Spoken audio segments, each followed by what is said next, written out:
Bueno, saludos, gracias por la invitación, saludos a Podemos y a todas vosotras.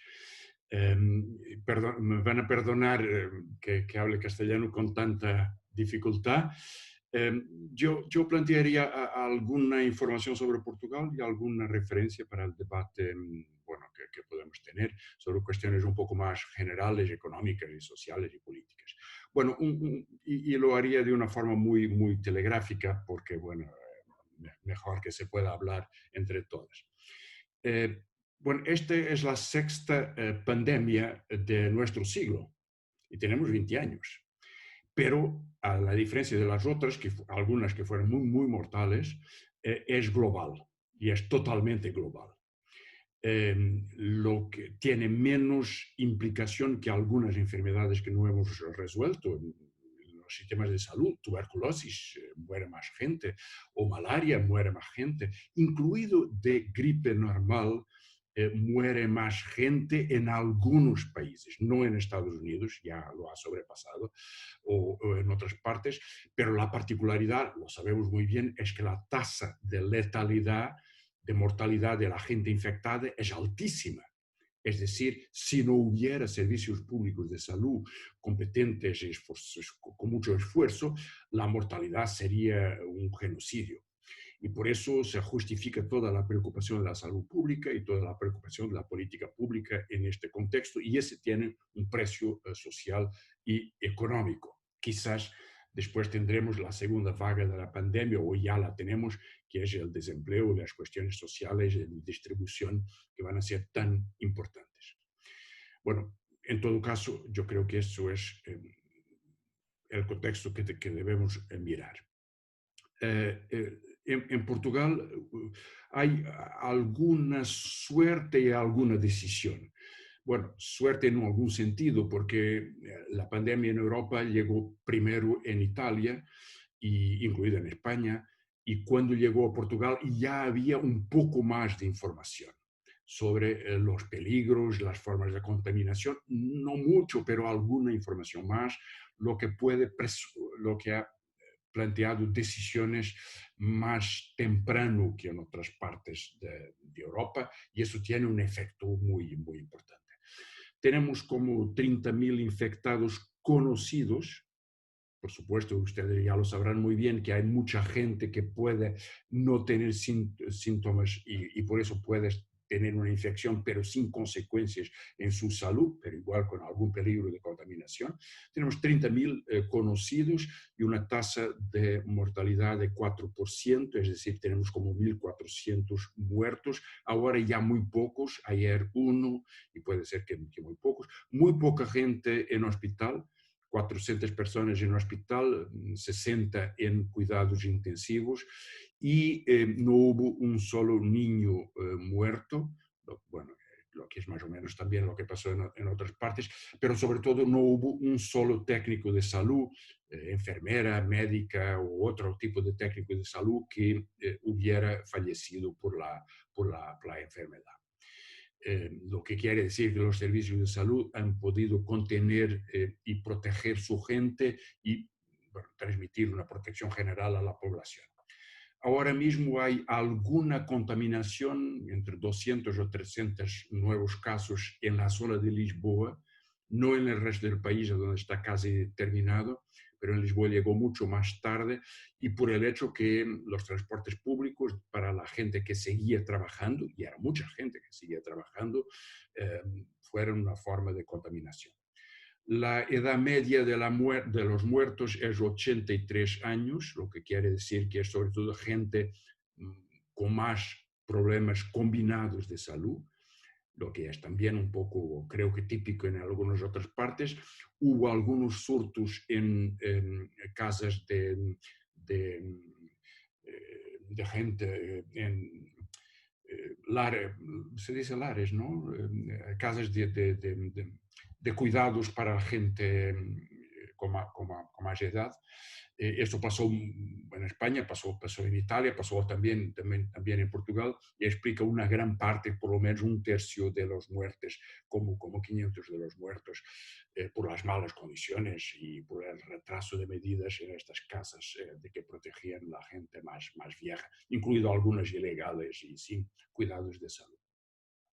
Bueno, eso es el panorama global de la situación.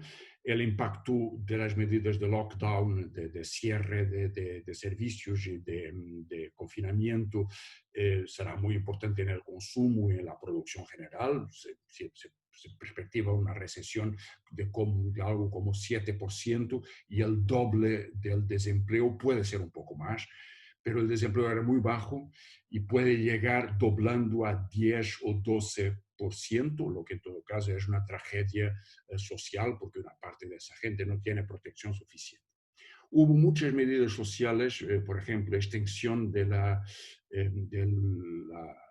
pago de desempleo, prohibición de pérdida de habitación por no pago, extensión de los créditos bancarios. Bueno, hay muchas medidas, pero creo que en algunos otros países eso también se ha aplicado, incluido el Estado.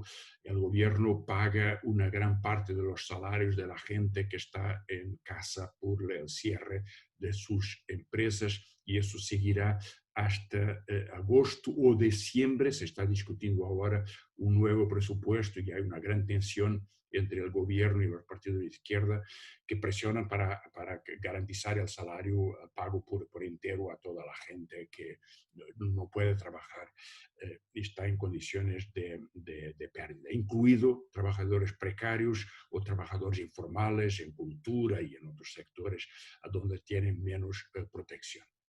Bueno, este es más o menos como pasó la situación. Como sabéis, es un gobierno del Partido Socialista que tiene una relación de cooperación tensa con los partidos de izquierda, pero en algunos casos hubo acuerdo importante sobre medidas sociales y el gobierno aceptó muchas de las propuestas que la izquierda lo ha planteado en ese tiempo.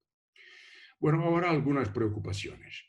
Los países europeos han tenido reacciones muy distintas, en plazos muy distintos, en comprensión y respuesta sanitaria y social y económica a la crisis, y eso puede explicar diferencias muy importantes entre bueno, distintos casos. Pero igual hay un impacto distinto de la internacionalización, de la globalización, lo que puede explicar la razón por qué en Italia empezó tan temprano y con tan poca preparación. En todos los casos, ya donde el servicio de salud tenía calidad o no había sido muy destruido por la austeridad la época liberal de los últimos años, la respuesta ha sido mucho mejor, lo que plantea también un debate muy importante. Bueno, y creo que estaremos todos y todas de acuerdo que en la frontera de la lucha por la vida y por la sanidad, el servicio público de salud ha sido esencial y es la garantía de la democracia. Es decir, hoy día el debate sobre la seguridad de la población es el debate de la salud, y es la salud pública y no la salud privada. A donde se ha perdido para la salud privada, hemos tenido mucho menos capacidad de respuesta, a donde la salud pública es más fuerte y bueno, se comprende bien, en los últimos años, en el caso de Portugal, la tensión más importante entre el gobierno socialista y los partidos de izquierda ha sido por salarios, por empleo y por la inversión en salud.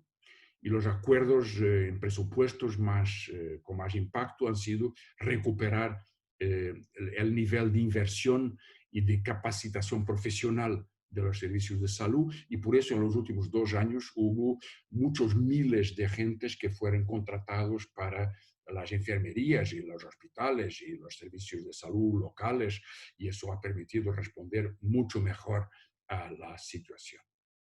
Ahora mismo hay un compromiso del gobierno de contratar más 8.000 profesionales de salud este año y el año entrante, y eso resulta de un acuerdo entre el Partido Socialista y el Bloque de Izquierda hace un par de meses. Bueno, dos puntos, dos comentarios sobre, uno sobre un debate político que tenemos, y imagino que en otras partes de Europa también, que es sobre las aplicaciones, las plataformas digitales. Como sabéis, hay una gran presión de Apple y Google para que la gente acepte, los gobiernos, porque se depende de los gobiernos, acepten una aplicación. En Italia ya lo empezaron, hay 2 millones de gentes ya están inscritas en esa plataforma para, para verificar las conexiones cuando la gente se mueve en la calle, pero nosotros no estamos de acuerdo y disputamos y contestamos ese tipo de soluciones por varias razones. Bueno, para resumirlo mucho, porque no son eficaces, el número de falsos positivos es enorme. Bueno, sí, bueno, si uno con su Bluetooth pasea en la calle, y el otro lado de la pared en una habitación está alguien que puede tener un registro positivo, nuestro telemóvil va a decir que contactamos con esa persona, pero no lo hicimos. Y para los servicios de salud es casi imposible seguir todos los casos de falsos positivos. Pero sobre todo eso implicaría que como 60% de la población aceptara estar conectado en esas plataformas. En Singapur, donde hay una tradición muy autoritaria, solo 40% lo aceptaran. En Italia significaría como 50 millones de personas, bueno, 40 millones en España, y como 5 o 6 millones en Portugal, lo que es no tanto una estrategia sanitaria, pero una estrategia de legitimación de los gigantes digitales, en nuestra opinión, sin efecto de salud, pero con mucho efecto político sobre la forma como vemos nuestra vida y la forma de control de nuestra vida en el futuro. Un comentario sobre las cuestiones económicas. No sabemos cuál va a ser la decisión del Consejo Europeo la próxima semana, el viernes de la próxima semana, si habrá o no acuerdo sobre un plan de inversión y de pagos a gastos por salud y por costes sociales de la economía, lo que la Unión Europea debería hacer. Hay una propuesta modesta en ese sentido, como un tercio de lo que España e Italia proponían, pero que tendría algún impacto, pero en todo caso es, como sabéis, la mitad de lo que Alemania ha decidido gastar para sí misma. Y lo que, bueno, si hay acuerdo o no en Europa, en la Unión Europea, aún no lo sabemos, pero lo que sí sabemos es que en este contexto algunas economías dominantes pueden utilizar un plan de reestructuración industrial. Alemania lo está haciendo con Adidas, con Lufthansa, con los gigantes industriales de Alemania. Lo puede hacer muy bien, y no es cierto que los otros países europeos, sobre todo en el sur, lo puedan hacer sin la imposición de condiciones muy duras de privatización. Por ejemplo, en los servicios aéreos en Portugal, lo que se está discutiendo es un plan de inversión de 1.000 millones de euros, pero como condición sería la desnacionalización que se ha decidido en los últimos años y caminar para una privatización total de la empresa.